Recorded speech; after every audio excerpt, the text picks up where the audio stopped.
Bom dia, boa tarde, boa noite. Cá estou eu novamente para a gravação de uma nova aula para os nossos alunos e alunas da disciplina de Estudos de Linguagens do programa de pós-graduação em Estudos de Linguagens da Universidade Federal de Mato Grosso do Sul. O texto selecionado para hoje, pela ordem do nosso cronograma, faz parte do conjunto chamado Crítica da Razão Negra, de Achille Mbembe.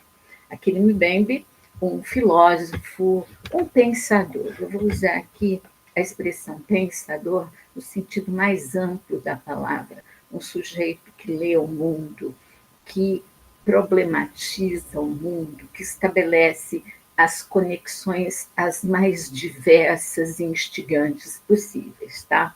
Então, o pensador camaronês Achille Mbembe. Eu selecionei para esta fala o capítulo 1, intitulado O Sujeito Racial. A primeira questão que eu tenho que tratar, e não é uma questão de ordem teórica, é uma questão de afetação. Eu fui bastante afetada por essa leitura, tá? Eu fiquei impressionada como algumas situações não mudaram, ou se mudaram, elas trocaram a roupa, elas estão com outras vestimentas e se apresentam num estágio talvez até mais feroz, mais terrível do que em outros tempos. Eu fiquei impressionada com a capacidade desse pensador, do Mbembe, em conectar uma série de perspectivas teóricas que vêm desde uma certa tradição europeia até a leitura de sujeitos como Frantz Fanon, como o Aimé, meu Deus, eu sempre me passo o nome dele, tá? Da crítica da razão colonial, né? Vamos lá, eu vou ler, tá, gente? Do Aimé Césaire, sobre o discurso sobre colonialismo, a leitura dos indianos também, Stuart Hall, tá? O que faz crescer em potência, não somente teórica, mas em potência de problematização esse texto, tá? Então, é um texto que, ainda que nós não pensemos nele como aporte teórico de alguma coisa que escrevamos, que falamos, vale a pena ser lido. Então, fica a recomendação aqui para não somente a leitura deste capítulo, O Sujeito Racial, para de todo o livro, tá? Então, vamos lá. Começando, como a gente começa, como eu começo, lendo. Inicialmente, vocês devem ter percebido o título da obra completa, Crítica da Razão Negra, faz uma referência bastante clara a um texto do século XVIII do Immanuel Kant, Crítica da Razão Pura, tá? Que estabeleceu as bases de um pensamento que vigora ainda hoje, tá? Então, vejam que esse diálogo ele estabelece uma perspectiva de, eu diria, quebra de, talvez problematização fosse melhor, do que se estabeleceu lá no século XVIII como uma verdade absoluta, e como o texto do Mbembe ele vai se colocar contra essas verdades absolutas e vai nos propor novos modos de pensar algo que ainda hoje, por vários motivos, por vários vieses, ainda é visto como absoluto. Bem? Então, para mim, a grande expressão aqui é problematização. Outra grande expressão é não há verdades absolutas, tá bem? Pois, lendo o texto na totalidade ou só o sujeito racial, vocês podem concordar ou não comigo, tá bem? Então, vamos lá. As páginas seguintes serão dedicadas à razão negra. Esse termo ambíguo e polêmico designa várias coisas ao mesmo tempo. Figuras do saber, um modelo de exploração e depredação, um paradigma da sujeição e das modalidades de sua superação, e, por fim, um complexo psico-onírico. Para nós só é possível falar da raça ou do racismo numa linguagem fatalmente imperfeita, dúbia, diria até inadequada. Visto em profundidade, a raça é, ademais, um complexo perverso, gerador de temores e tormentos, de perturbações do pensamento de terror, mas, sobretudo, de infinito sofrimentos e, eventualmente, de catástrofes. Vejam, ele vai citar aqui, ele vai falar de linguagem, e logo me veio à mente, tá? Logo, é óbvio, por conta mesmo da citação, da referência que ele faz no rodapé, esse escritor norte-americano chamado James Baldwin, tá? Que é um escritor negro, tá? Ele nasceu em 1924 e morreu na década de 1980, tá? E, além de um grande escritor, ele também foi ativista, tá? Dos movimentos sociais negros norte-americanos, passou um tempo na França, tá? E eu fui à caça de escritos dele e achei num portal chamado G10, tá? Vocês devem encontrar uma carta denominada Carta para minha irmã Angela Davis. Tá? Angela Davis, quem de vocês está acostumado ou acostumada a lidar com a questão do feminismo, ela teve um papel, ela tem ainda, ela está viva, sobre a afirmação e, vamos dizer assim, a discussão das questões teóricas sobre o feminismo nos Estados Unidos e também no mundo todo. Também lecionou algum tempo na Alemanha, ela esteve já no Brasil. Aqui no Brasil, eu sei de algumas conferências, palestras, mas não sei se ela ministrou cursos, tá? O certo é que a Angela Davis, filósofa, tá, até hoje professora universitária, ela, em 1970, ela foi presa. Ela foi acusada de conspiração, sequestro e homicídio, por conta de uma relação que ela não tinha com o sobrenome dele é Jackson, não? E houve lá um assassinato e ela foi envolvida nesse crime. Tá? Na época, ela era professora de filosofia na Universidade da Califórnia e ela também havia se filiado ao Partido Comunista Norte-Americano.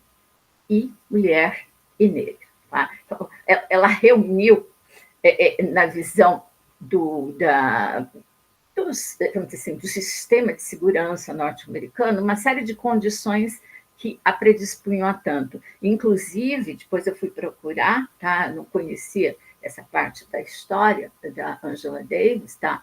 Das circunstâncias da prisão. Ela esteve, enquanto não foi localizada e presa, tá? Ela esteve na lista das mulheres mais procuradas pela Interpol. Isso aí me pareceu muito estranho, tá? Isso me pareceu muito complicado na minha cabeça. Enfim, enquanto ela esteve presa, tá? O James Baldwin escreveu uma carta para ela. Tá? Ele estava na Alemanha na época. Tá? E ele é interessante, né? Quando voltando ao texto do Mbembe, quando ele fala aqui que falar de raça ou de racismo numa linguagem quando a gente fala, né, nós falamos numa linguagem fatalmente imperfeita, dúbia, diria até inadequada. Ele usa a irmã. Tá? Durante a leitura, vocês perceberão que se fala do negro escravizado nos Estados Unidos, tá? Como aquele sujeito que perde a família, porque ele não é mais um sujeito, ele não é mais um ser, tá? Ele passa a ser uma mercadoria. E é interessante que, por exemplo, aqui no Brasil, a gente ouve, por vezes, a expressão mano, entre alguns, os cantores de rap, por exemplo, as cantoras. Nós ouvimos nos Estados Unidos o brother. Entre os indígenas brasileiros se fala muito em parente, ainda que não haja uma relação consanguínea. Então, percebam também como esses sujeitos trabalham com essa linguagem que, por vezes, ela não é a mais adequada, mas ela quer dizer alguma coisa para além, no caso, irmão, parente, o inglês é brother, ou então humano, que se usa em São Paulo, por exemplo, no universo do rap, tá? Como eles designam para além de um circuito, para além de uma perspectiva consanguínea. Tá? Eu vou excertar textos, tá? Da carta para minha irmã Angela Davis, do James Baldwin, tá? E que ela foi escrita na década de 1970, no começo, quando ela estava presa, lá em 1970. Só que essa, pelo que eu li, tá? É uma tradução de 2017 e a única ainda que se tem notícia. Se houver outras traduções, vocês possivelmente encontrarão, tá bem? Então, eu vou selecionar trechos dessa carta. Escreve o missivista James Baldwin. Pareces muito solitária. Tão solitária quanto, digamos, a esposa judia enviada num camburão para Dachau, ou tão solitária quanto qualquer um dos teus ancestrais, acorrentados todos juntos em nome de Jesus, enviados para uma terra cristã. Quer dizer, duas alusões na carta do Baldwin a situações de extrema violência, de extrema abjeção, de extrema coisificação do ser humano. Os judeus enviados para os campos, para os lager na Alemanha nazista, e os africanos acorrentados sendo enviados para uma terra cristã. Aqui, no caso, ele se refere aos Estados Unidos, né, mas a gente pode pensar no Brasil e nas outras colônias europeias da América. Tá? Pois bem, já que vivemos numa época em que o silêncio não é apenas criminoso, mas suicida, tenho feito tanto barulho quanto posso aqui na Europa, no rádio, na TV. Na verdade, acabei de voltar de uma terra, a Alemanha, que se tornou famosa por uma maioria silenciosa, não faz tanto tempo. Pediram-me para falar sobre o caso da senhorita Angela Davis, e eu fiz, muito provavelmente, um exercício de futilidade, mas não se deve deixar passar uma oportunidade. Pulei alguns trechos. O triunfo americano, no qual sempre esteve implícita a tragédia americana, estava em fazer as pessoas negras desprezarem a si mesmas. Quando eu era pequeno, eu desprezava a mim mesmo. Não sabia fazer melhor. Isso significava, embora inconscientemente, ou contra minha vontade, ou com grande dor, que eu também desprezava meu pai, e minha mãe, e meus irmãos e minhas irmãs. Quando eu estava crescendo, as pessoas negras estavam se matando umas às outras toda noite de sábado na Avenida Lenox. E ninguém explicou a elas, ou a mim, que era intencional que elas assim agissem, que elas estavam cercadas onde estavam como animais, para que não considerassem a si mesmas mais do que animais. Tudo sustentava esse sentido de realidade, nada o negava.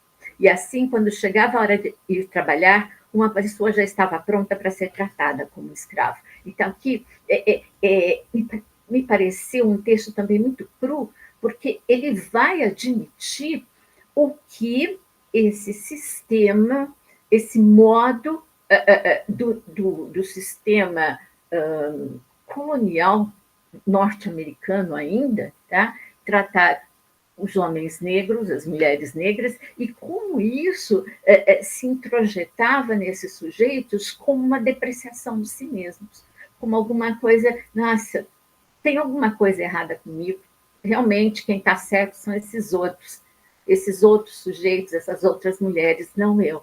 Tá? E como isso, vamos dizer assim, introjetado, os levava a aceitar, por vezes, com uma certa condescendência a sua condição. Estou falando isso em termos, num tom de questionamento, porque, de fato, eu, como mulher branca, como mulher heterossexual, como brasileira, tá? Eu não consigo enxergar como é isso. Eu consigo ler, eu consigo me sentir afetada, tanto pelo texto do Baldwin, quanto pelo texto do Mbembe, mas, de fato, eu não vou conseguir sentir isso. Então, eu posso me expressar em termos de uma fala em questão, uma fala em suspensão de pergunta, em estado de pergunta. Tá? Ainda no texto do Baldwin, uma maneira de aferir a saúde de uma nação ou de discernir o quanto ela realmente considera como seus interesses ou a que ponto pode ser considerada como uma nação e não como uma coalizão de interesses particulares é examinar as pessoas que ela elege para representá-la ou protegê-la. Uma olhadela sobre os líderes americanos ou figuras de ponta transparece que a América está no limite do caos absoluto, sugerindo também o futuro que os interesses americanos, se não a massa do povo americano, parece desejar consignar aos negros. Com efeito, o olhar ao nosso passado mostra isso. Essas falas, esse texto, ele me fez pensar tanto no Brasil de hoje, tá? Ele me fez pensar quem nós elegemos e vamos pensar no futuro quem elegeremos, tá? Pensem a partir disso que eu li e leiam a carta. Mostra que para a massa de nossos compatriotas nominais somos todos dispensáveis. E os senhores Nixon, Agnew, Mitchell e Hoover, sem falar naturalmente no caso perdido de Em Cada Coração Pecado, Ronnie Reagan, não hesitarão um instante sequer em levar adiante o que insiste ser a vontade popular. Ronnie Reagan é o Ronald Reagan, que na época era governador da Califórnia e que futuramente, vocês devem saber, foi presidente dos Estados Unidos, tá? A vontade popular nos Estados Unidos sempre esteve à mercê de uma ignorância não apenas fenomenal, mas também sagrada e sacramente cultivada. O que de melhor pode ser usado por uma economia carnívora que democraticamente mata e vitimiza brancos e negros igualmente. Mas a maioria dos brancos americanos não ousa admitir isso, embora suspeitem, e esse fato contém um perigo mortal para os negros e uma tragédia para a nação. Esse trecho, que também, de alguma maneira, está presente no texto do Mbembe, me lembrou um documentário, tá? Feito pela filha da Nancy Pelosi. Nancy Pelosi, uma senadora do Alasca, ela é norte-americana, e a filha da Nancy Pelosi, ela percorreu uma parte dos Estados Unidos, a parte que votou majoritariamente no Donald Trump, nas eleições anteriores à atual, quando o Trump foi vencedor, porque ela queria entender o que levou as pessoas a votarem no Donald Trump. E foi interessante que ela passou por lugares, eu estou chamando de lugares porque eu não sei se elas ainda têm o status de cidades hoje. São lugares em que moram pouquíssimas pessoas, em que o dia houve uma mina de carvão, em que o dia houve negócios ligados à indústria automobilística, e tudo isso não existe mais. E aquelas pessoas ainda estão naquele lugar, esperando por alguma coisa que não aconteceu no governo Trump, imagino que não aconteça agora no governo Biden, e ela pergunta para alguns deles, tá? O que o Trump tem de diferente? Por que eles acreditam? Porque ele fala que a vida, esse desenvolvimento, esse progresso norte-americano vai voltar, as pessoas vão voltar a ter trabalho, coisa que o valha. Isso são promessas. Tá? Na fala de algumas dessas pessoas, é perceptível, depois ela vai fazer uma breve análise sobre isso, tá? Que elas estão se sentindo acolhidas, ou estavam se sentindo acolhidas pela fala do então candidato Donald Trump. Tá? Elas não eram mais, vamos dizer assim, o povo norte-americano espalhado, ou que congregaria as diversidades todas, que todas as nações contemplamos, não? Mas aquele norte-americano de uma determinada região em situações de empobrecimento, sem casa, sem trabalho, brancos, Tá? Então, o Donald Trump fazia uma fala que se dirigia diretamente a eles, tá? E em que o Donald Trump se colocava como o sujeito que estava ao lado deles nessas batalhas que não foram vencidas, nem imagino que serão vencidas, pelo menos a curto e a médio prazo. Tá? E nessa fala, o que esse então candidato Donald Trump fazia? Ele colocava esses sujeitos a quem ele se dirigia contra negros, contra os latino-americanos, contra asiáticos, contra, no caso, homens e mulheres, a coisa também contra um determinado ponto de vista feminino, tá? Então, vejam, é uma fala que colocava ao largo esses outros sujeitos que compõem a nação americana, norte-americana, mas ele deixava um lugar especial na sua fala para aquele sujeito branco, tá?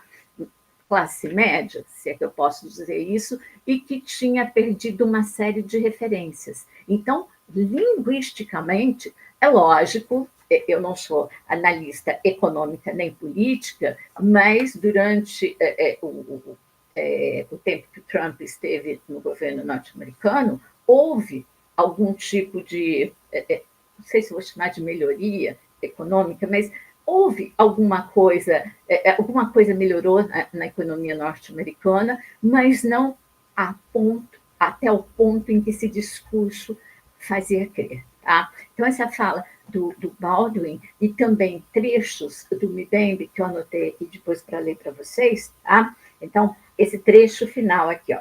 A maioria dos brancos americanos não ousa admitir isso, embora suspeitem que eles também são vamos dizer assim, eles também são deglutidos, eles também são devorados por essa máquina econômica, tá? E esse fato contém um perigo mortal para os negros e uma tragédia para a nação. Quer dizer, nós estamos sem esse lugar, pensam os brancos norte-americanos, porque há os negros aqui nos atrapalhando.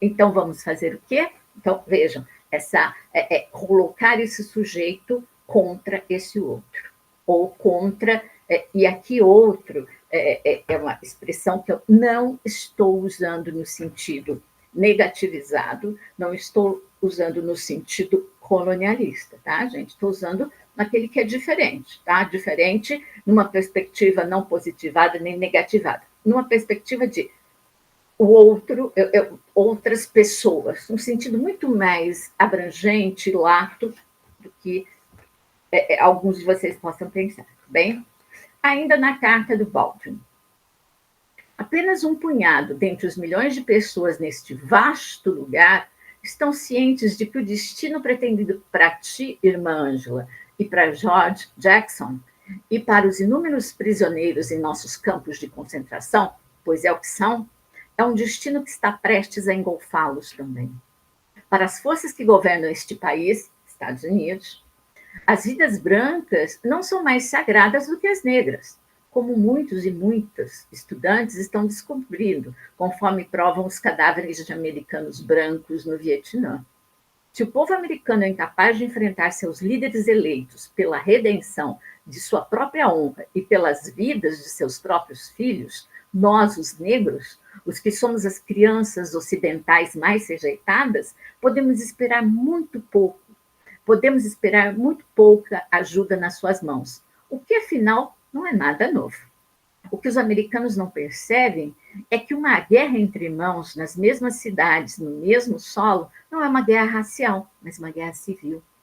Mas a ilusão americana não é tão só que seus irmãos são todos brancos, mas que os brancos são todos seus irmãos. Que seja, não podemos acordar desse dorminhoco e sabe Deus como tentamos. Então vejam aqui, ele também vai falar de uma situação bastante complicada da época, né? A invasão norte-americana no Vietnã, tá? E que custou a vida não somente dos negros, mas dos brancos norte-americanos, né? Então vejam que o Baldwin, de um modo muito lúcido, ele demonstra que ele fala, vamos dizer assim, em nome dos negros, eu não sei. Ele fala em nome dos negros, eu vou acabar usando essa expressão, porque nós, os negros, né, esse coletivo, tá? Mas ele também está alertando os brancos sobre a situação em que esse povo norte-americano se encontra.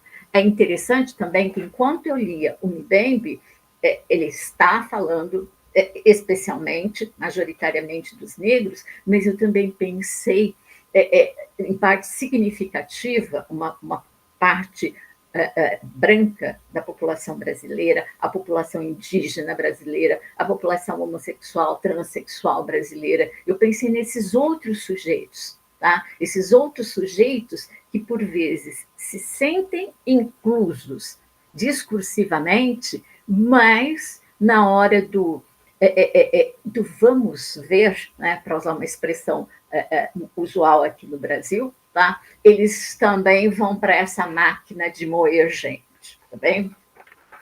Ao final, o Baldwin escreve: se sabemos, então, temos de lutar pela tua vida como se fosse a nossa. Ele está falando isso para Angela Davis.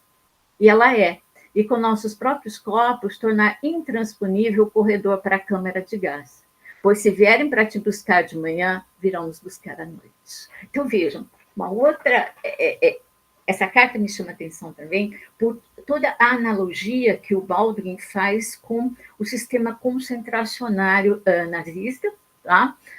Com, inclusive, a câmara de gás, inclusive, quer dizer, agora, pela manhã, né, está indo, ele fala da Angela Davis e depois dos restantes dos negros, mas ele também, eu posso pensar, agora de manhã são os negros, à tarde e à noite seremos nós, brancos pertencentes a um determinado lugar socioeconômico, a um determinado cultural, seremos nós indígenas, seremos nós homossexuais. Então, vejam que é todo um sistema que vai sendo alicerçado, que vai sendo instrumentalizado, inicialmente de modo linguístico, a partir da linguagem, para depois ele se tornar essa máquina de violência, essa máquina que vai amparar o terrorismo de Estado. Mas aí é outra questão, tá? Não vou falar do terrorismo de Estado, mas vocês podem também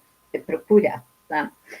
Ainda nessa primeira página, vejam, essa primeira página, ela é, para mim, ela é não só essa primeira página, mas a primeira parte do artigo, né? Isso que seria a introdução, ela contém, de algum modo, tudo que nós vamos ler no texto. É lógico, durante o texto, de um modo mais delongado. Uma outra referência é o Frantz Fanon, tá? Que assim como o Aimé Césaire, é uma outra referência bastante significativa para o Mbembe, assim como Foucault. Assim, sem referências explícitas aqui, nós também lemos Walter Benjamin, nós lemos Theodor Adorno, nós lemos Hannah Arendt. Então, vejam como... E nós podemos ler outros textos que nós conhecemos aqui no Brasil, tá? Eu me lembrei aqui de alguns textos escritos pelo pensador indígena Ailton Krenak, tá? Que foi o texto que nós lemos inicialmente. Eu pensei também em algumas questões propostas pela Grada Quilomba. Ela não é brasileira, tá? Nem escreveu em português, o texto foi traduzido, mas ela é portuguesa. Então, vejam, o diálogo que esse texto, tá, estabelece com um rol de outros pensadores da cultura, da linguagem e desse universo político que vivemos vamos dizer assim, desde meados do século XX. Como ele consegue estabelecer essas relações? Isso é gigante no Mbembe, tá? Então, voltando aqui ao Frantz Fanon, há um ponto em que ele vai dizer aqui, lá no finalzinho da página 27. Mas como explica Frantz Fanon, raça é também o nome que se deve dar ao ressentimento amargo, ao irrepreensível desejo de vingança, isto é, a raiva daqueles que, condenados à sujeição, veem-se com frequência obrigados a sofrer uma infinidade de injúrias, todos os tipos de estupros e humilhações e incontáveis feridas. Eu selecionei aqui um trecho do Pele Negra, Máscaras Brancas, do Fanon, a tradução brasileira, eu penso que é mais recente, se tem outra eu não a conheço, tá? Há um trecho em que o Fanon, tá? E esse trecho, né, ele não é do Fanon, é uma citação do Fanon. Chama-se, é um texto de Sir Alan Burns, está em francês, o texto, ele traduzido para a língua portuguesa, O Preconceito de Raça e de Cor. Tá? Então, essa citação que eu tiro do Fanon, tá? Deste Alan Burns, diz o seguinte: o preconceito de cor nada mais é do que a raiva irracional de uma raça por outra, o desprezo dos povos fortes e ricos por aqueles que eles consideram inferiores, e depois o amargo ressentimento daqueles que foram oprimidos e frequentemente injuriados. Como a cor é o sinal exterior mais visível da raça, ela tornou-se o critério através do qual os homens são julgados, sem se levar em conta as suas aquisições educativas e sociais. As raças de pele clara terminaram desprezando as raças de pele escura e estas se recusam a continuar aceitando a condição modesta que lhes pretendem impor. Esse é um texto retirado do Burns. Na sequência, agora eu leio um trecho do próprio Fanon. Eu havia lido corretamente, era raiva. Eu era odiado, detestado, desprezado, não pelo vizinho da frente ou pelo primo materno, mas por toda uma raça. Estava exposto a algo irracional. Os psicanalistas dizem que não há nada de mais traumatizante para a criança do que o contato com o racional. Pessoalmente, eu diria que, para um homem que só tem como arma a razão, não há nada de mais neurotizante do que o contato com o irracional. Senti nascer em mim lâminas de aço. Tomei a decisão de me defender. Como boa tática, quis racionalizar o mundo, mostrar ao branco que ele estava errado. E aí ele vai estabelecer um diálogo, tá? Com o Jean-Paul Sartre, o Fanon, quando ele vai falar da questão judaica. Escreve Jean-Paul Sartre reflexões sobre a questão judaica. Há uma espécie de imperialismo apaixonado da razão, pois ele não quer apenas convencer que está com a verdade. Seu objetivo é persuadir seus interlocutores de que há um valor absoluto e incondicional no racionalismo. Ele se considera como um missionário do universal. Diante da universalidade da religião católica, da qual ele é excluído, quer estabelecer a catolicidade do racional, instrumento para alcançar a verdade e o elo espiritual entre os homens. Vejam, se, vamos dizer assim, o imperialismo da razão quer estabelecer esse valor absoluto, incondicional, o que quer um texto, vamos voltar para o texto que nós estamos lendo aqui, um texto como o do Mbembe, ele quer desmontar essa verdade incondicional, infalível, proposta pelo colonialismo, depois pelo imperialismo e até hoje em estado de reconstrução, tá? Ou de construção constante, não sei ao certo qual a melhor expressão. Então, ele quer estabelecer a desmontagem. Eu não vou usar desconstrução, tá? Porque eu não vou chegar, a minha perspectiva aqui não é lidar com Derrida, tá bem? Mas desmontar, ele vai falando, olha, isso aqui não tem razão de ser, ou pelo menos esta razão não é a razão que eu tenho para dizer que isso existe ou não. Esta é a razão que aquele sujeito que tem determinada orientação teórica, determinada orientação cultural, determinada orientação linguística tem, mas a minha não é essa. E eu vou mostrar para vocês essa. Então, a perspectiva não é vencer a qualquer custo, é demonstrar empiricamente, tá? Ainda o Mbembe, ainda que se fale contra isso, e ainda que eu seja acusada em determinados momentos de, vamos dizer assim, fazer prevalecer um lado estrutural, de construção estrutural de determinadas situações, ou de desmonte estrutural, tá? É empiricamente que o Mbembe vai demonstrar isso. Tá? Eu fiz aqui apresentei uma proposta do Frantz Fanon, inclusive citando, dialogando com Sartre, e um outro pensador chamado Alan Burns. Tá? Então, vejam, na página 29, me chama a atenção essa perspectiva, vamos dizer assim, anafórica com que o Mbembe vê essa pretensa superioridade racial. Tá? Em sua ávida necessidade de mitos destinados a fundamentar seu poder, o hemisfério ocidental, norte, considera-se o centro do globo, a terra natal da razão, da vida universal e da verdade da humanidade. Sendo o rincão mais civilizado do mundo, só o ocidental foi capaz de inventar um direito das gentes.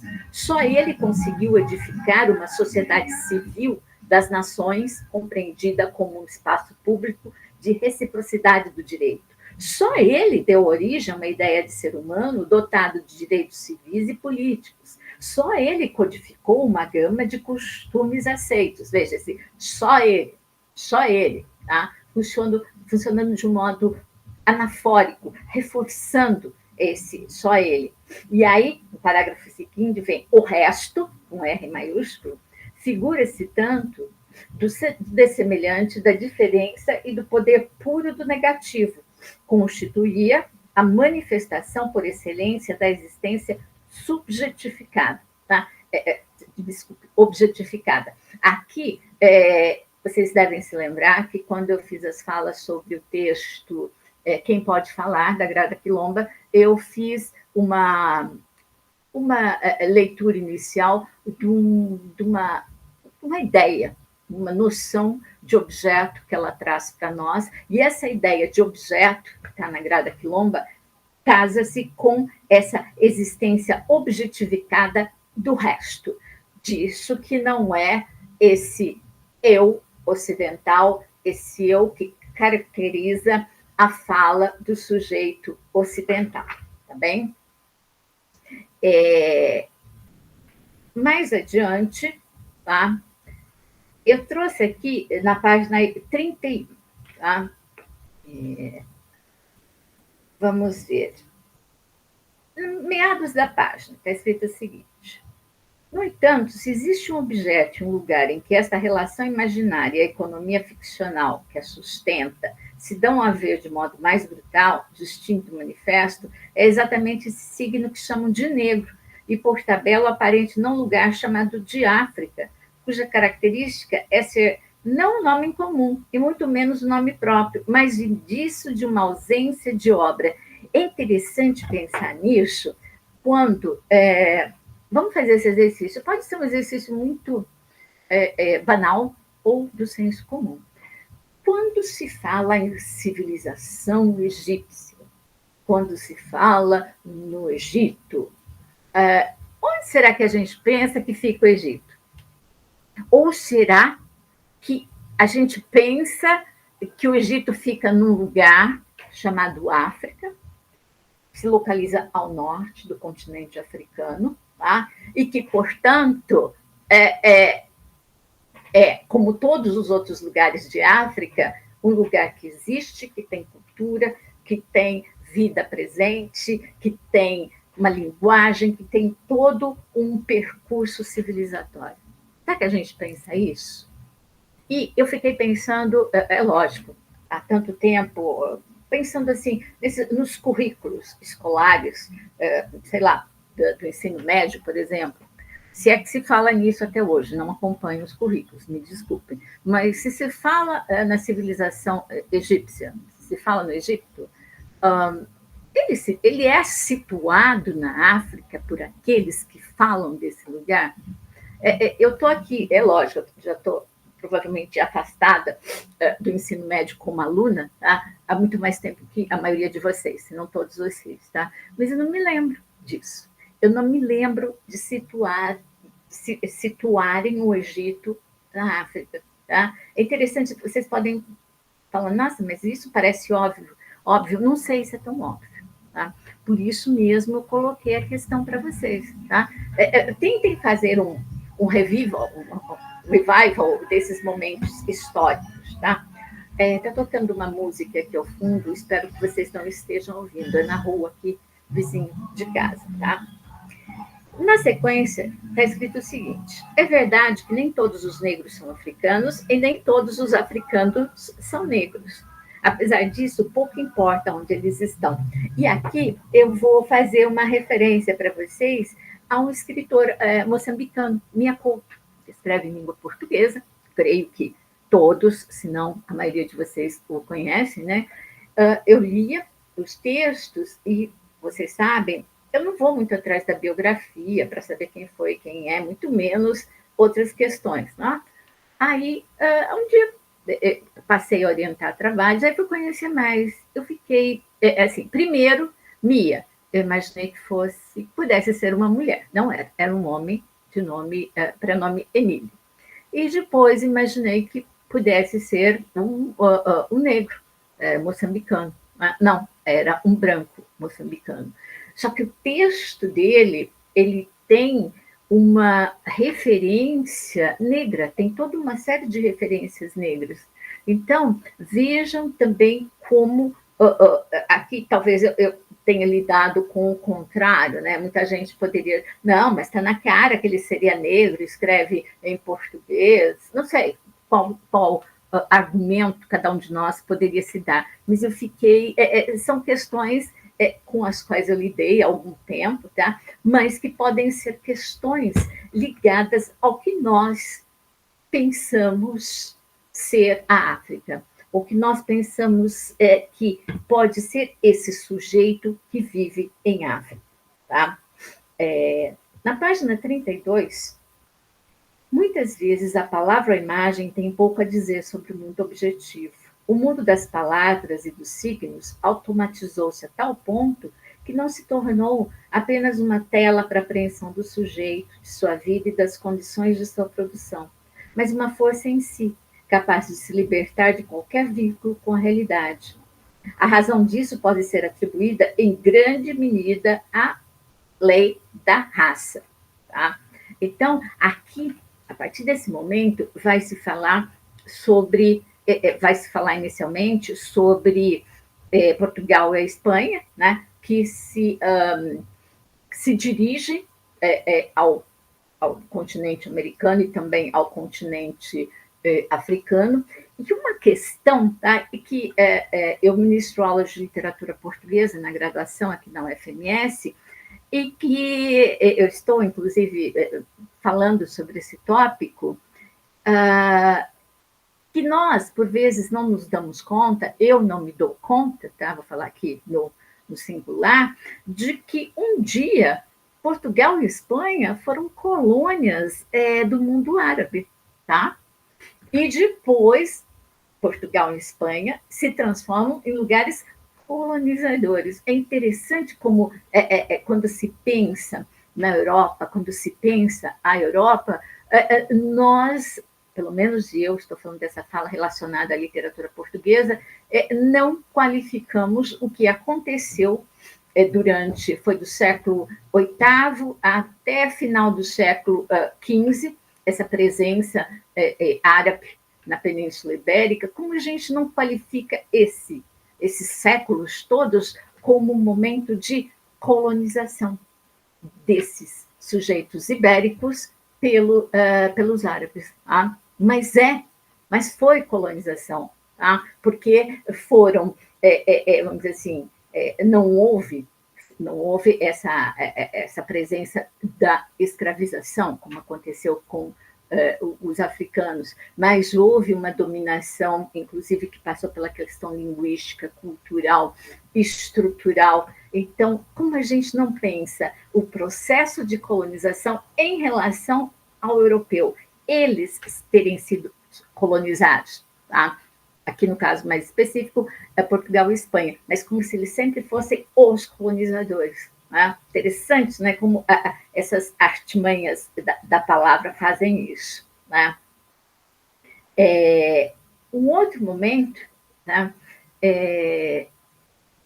que é importante aqui no texto do Mbembe é quando ele destaca como o tráfico negreiro nesse Atlântico, tá, foi o motor da constituição desse mundo moderno, da economia moderna, do século XVI ao século XIX no mundo. Sem esse tráfico, sem essa mão de obra, como teria, eu não vou dizer que não teria, mas como teria se desenvolvido esse projeto mercantilista que é vamos dizer assim, o embrião do projeto capitalista que está até hoje em vigor. Como isso teria acontecido? Tá? Eu não nego, aconteceria de alguma maneira, mas como? Sem a presença desse tráfico, sem a presença da escravização. Tá? Então, veja, ele dá aqui também isso. Ele vai falar também da transnacionalização, na página 36. A transnacionalização da condição negra foi, portanto, um momento constitutivo da modernidade, tendo sido o Atlântico seu lugar de incubação. Essa condição abarcou em si um inventário de situações muito contrastantes, indo do escravo traficado, convertido em objeto de venda, ao escravo por condenação, o escravo de subsistência, criado doméstico perpétuo, o escravo parceleiro, o meeiro, o manumisso, ou ainda o escravo liberto ou escravo de nascença. Entre 1776 e 1825, a Europa perdeu a maior parte de suas colônias americanas devido a uma série de rebeliões, movimentos de independência e rebeliões. Os afro-latinos tinham desempenhado um papel preponderante na constituição dos impérios ibero-hispânicos. Então, vejam, o que o Mbembe está fazendo? Ele está lendo a história, vou usar aqui uma perspectiva benjaminiana, a contrapelo. Uma história por uma outra visada que não é aquela que é vista, em geral, pelas histórias oficiais desse universo branco. Tá? Eu me lembrei, inclusive, quando eu lia, tem um texto, ele está aqui comigo, do Cacá Verage Cupê, chama-se A Terra dos Mil Povos, História Indígena do Brasil contada por um índio. É uma outra perspectiva. É lógico, ele vai acompanhar o GQP, isso que se chama história dentro de uma tradição branca, europeia, tá? Para poder situar os seus leitores. Mas o que foi acontecendo concomitantemente ao que a história dos não indígenas, a história do branco colonizador nos lega. Então, vejam, aqui não é a proposição do Mbembe, não é fazer isso, mas ele vai colocar, ele vai falar sobre a importância desse sujeito escravizado e da vinda para a América, não somente como força de trabalho, mas também como força que impulsiona os movimentos de independência destes lugares onde eu falo, onde vocês estão, das colônias, das metrópoles europeias. Isso, em geral, não é muito falado. Tá? Na página 37, ele escreve: as velhas questões de heterogeneidade, diferença e liberdade foram ressuscitadas, ao passo que as novas elites se aproveitaram da ideologia da mestiçagem para negar e desqualificar a questão racial. A contribuição dos afro-latinos e dos escravos negros para o desenvolvimento histórico da América do Sul acabou sendo, se não apagada, pelo menos severamente ocultada. Bom, aqui no Brasil estão sendo atualizadas, recontadas, quer dizer, a gente pode ter uma série de expressões para isso, por exemplo, a Revolução dos Malês. Eu vou falar, eu estudei no ensino médio, primeiro no ensino, na educação básica, né?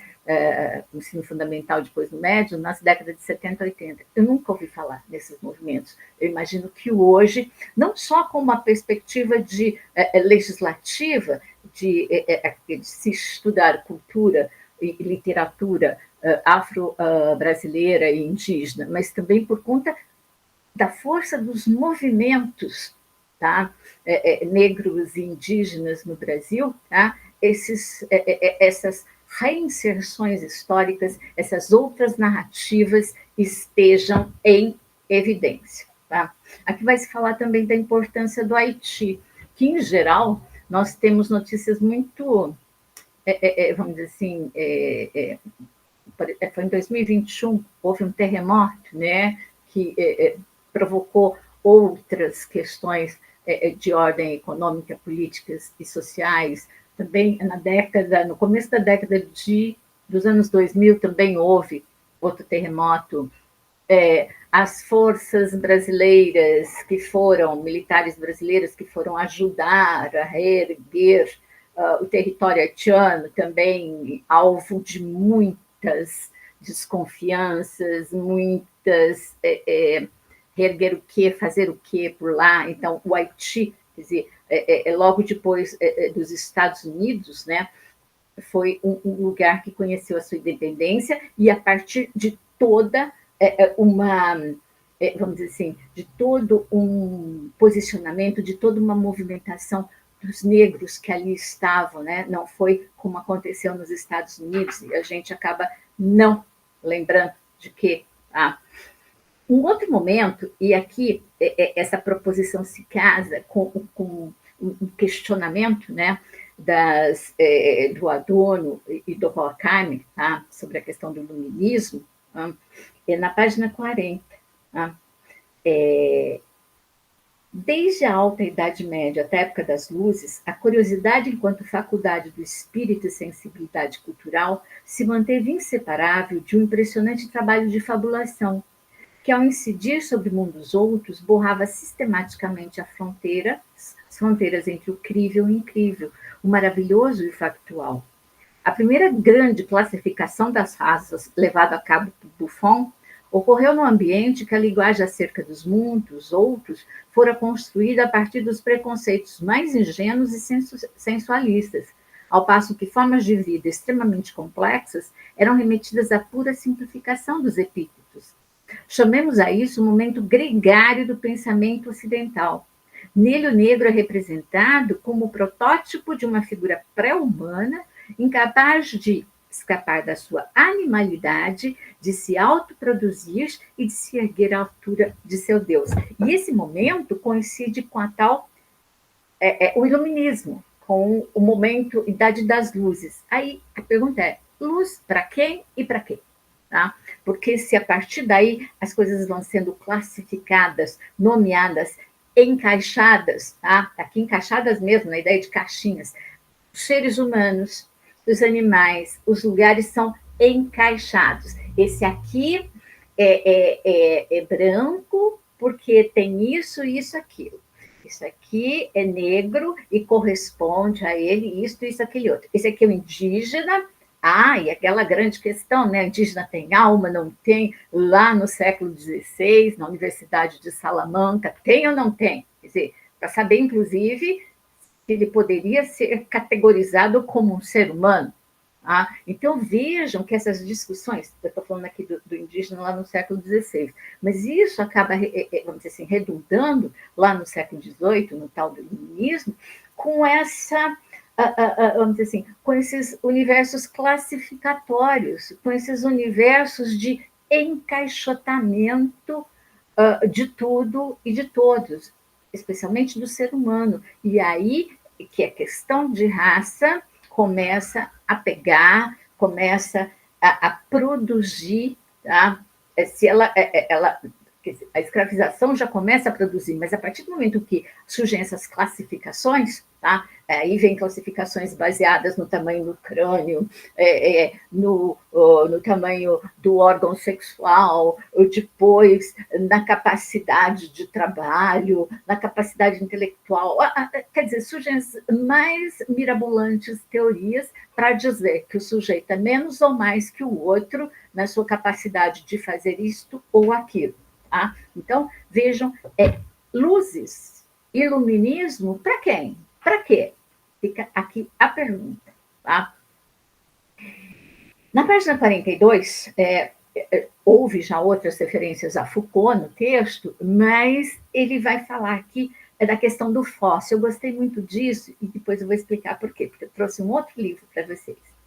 Se o fóssil, escreve Foucault, é aquilo que deixa subsistir as semelhanças através de todos os desvios que a natureza percorreu, e se funciona, sobretudo, como uma forma longínqua e aproximativa da identidade, o monstro por sua vez, narra, como em Criatura, a gênese das diferenças. No grande quadro das espécies, gêneros, raças e classes, o negro, em sua magnífica obscuridade, representa a síntese dessas duas figuras. Quer dizer, ele é o fóssil e o monstro.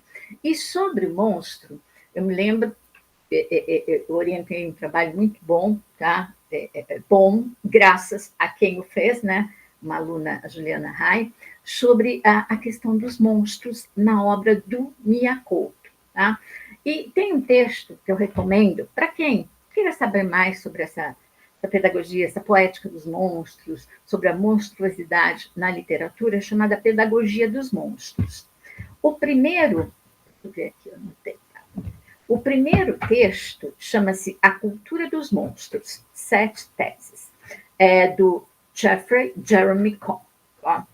Ele vai escrever, vamos ver qual que é a tese, são várias teses, A Cultura dos Monstros, página 6. Eu anotei aqui, tá? Eu anoto, gente, mas depois, às vezes, me falta o texto, porque eu marquei, mas perdi. Vocês conhecem esse modus operandi da minha parte, né, gente? Então, vamos lá. Tá. Então, fazer a referência para vocês. A Cultura dos Monstros, 7 teses, Jeffrey Jeremy Cohen, num texto chamado Pedagogia dos Monstros, tá? Veja. A raça, veja, raça relativa a monstro. Eu não sei se algum de vocês ou alguma de vocês já tinha pensado nisso, tá? Em relacionar raça a monstro. A raça tem sido, da época clássica ao século XX, um catalisador quase tão poderoso para a criação de monstros quanto a cultura, o gênero e a sexualidade. A África tornou-se desde cedo o outro significante do Ocidente, com o signo de sua diferença ontológica sendo constituído simplesmente pela cor de pele. De acordo com o mito grego de Féton, os habitantes da misteriosa e incerta Etiópia eram negros porque tenham sido queimados pela passagem demasiado próxima do Sol. O naturalista romano Plínio supunha que a pele não branca era sintomática de uma completa diferença de temperamento e atribuía a escuridão da África ao clima. O intenso calor, dizia ele, tinha queimado a pele dos africanos e mal formado seus corpos. Essas diferenças foram rapidamente moralizadas através de uma retórica generalizada do desvio. Em tempo, retórica, linguagem. Tá? Então, vejam, aqui, tanto o mito grego de Féton, o naturalista romano Plínio, quer dizer, se estabeleceram algumas fabulações em torno da pele negra, e essas fabulações foram, vamos dizer assim, contaminaram a cultura e também a língua, a linguagem, e acabaram se fixando como verdades. Tá? Paulinus de Nola, um rico proprietário de terras, transformado em um dos primeiros homilistas da igreja, explicou que os etíopes tinham sido queimados pelo pecado e pelo vício, e não pelo sol. E o comentador anônimo da influente Ecloga de Teodolus sucintamente descreveu o significado da palavra etiópium. Etíopes, isto é, pecadores. De fato, pecadores podem ser corretamente comparados a etíopes, que são homens negros que apresentam uma aparência aterradora àqueles que os contemplam. A pele negra estava associada com o fogo do inferno, significando assim, na mitologia cristã, uma providência demoníaca. O pervertido e exagerado apetite sexual dos monstros era, em geral, rapidamente atribuído ao etíope. Esse vínculo era apenas reforçado por uma reação xenófoba à medida que as pessoas de pele escura eram levadas de forma forçada para a Europa no início da Renascença.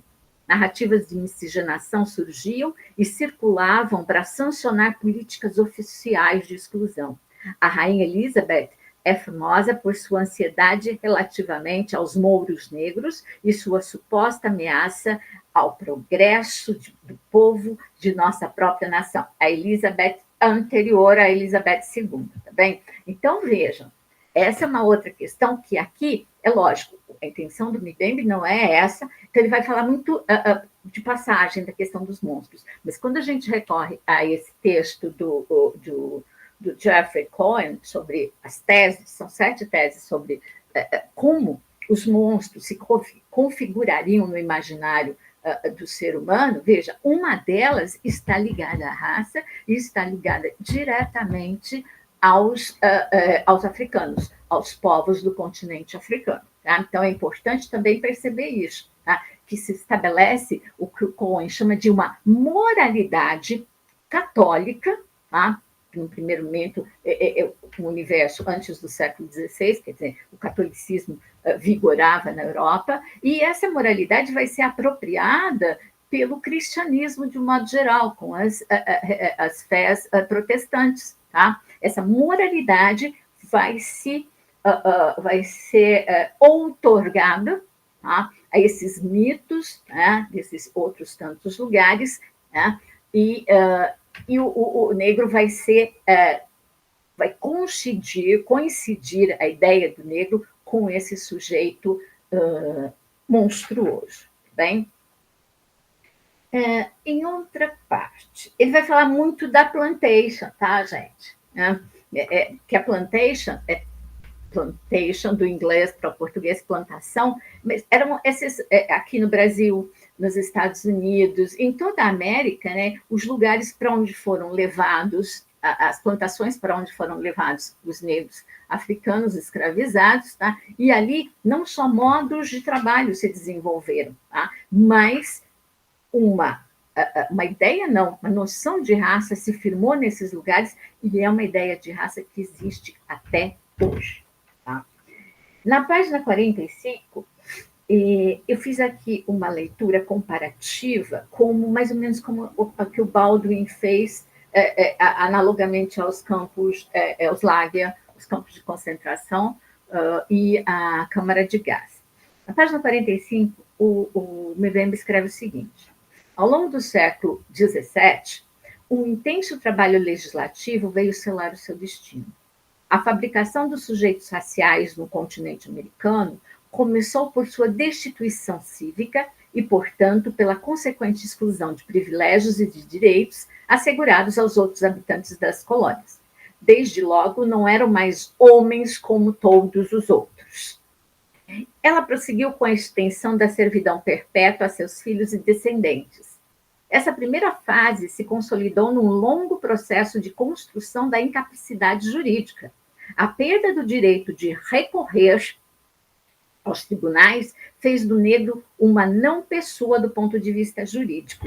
E aí, é lógico que foi um trabalho de anos, séculos, tá? Mas eu me lembrei, já que eu li o texto do Baldwin, a questão alemã, tá? Da Segunda Guerra, houve um momento, que vocês devem saber, que a França foi, vamos dizer assim, invadida e passou a estar sob a mão dos nazistas, dos alemães. E tem um livrinho, ele está em francês, tá? Chama-se O Direito e os Judeus na França a partir da Revolução Francesa. Então, o percurso de como a legislação francesa via quais os lugares ocupados pelos judeus. E chama a atenção, tá? Como a partir da década de 1940, com a ocupação alemã sobre a França, tá? Os direitos dos judeus foram paulatinamente sendo retirados e essa legislação retira todo o direito de cidadãos, de sujeitos, desses a redundância, dos judeus. Vejam, selecionei pelo menos 2 aqui, tá? Uma delas é lei sobre os residentes estrangeiros da raça judia, na legislação em francês, de 4 de outubro de 1940. Os residentes estrangeiros de raça judia poderão, a partir da data da promulgação desta lei, ser internados em campos especiais por decisão do prefeito ou do departamento da sua residência. Então, vejam, quer dizer, estou na França residindo por algum motivo, sou judia. A partir do dia 4 de outubro de 1940, se o prefeito daquela cidade, daquela vila, decidir, todos os judeus vão para esse campo de internação, quer dizer, eu perdi o meu direito de ir e vir, eu perdi o meu direito de falar, não, não quero, não posso, vocês não têm esse direito, não, acabou, tá? E mais adiante, o outro assim, a declaração é feita pelo marido, pela mulher e pelo representante legal por essa legislação ou por esta. Me desculpe, eu vou ter que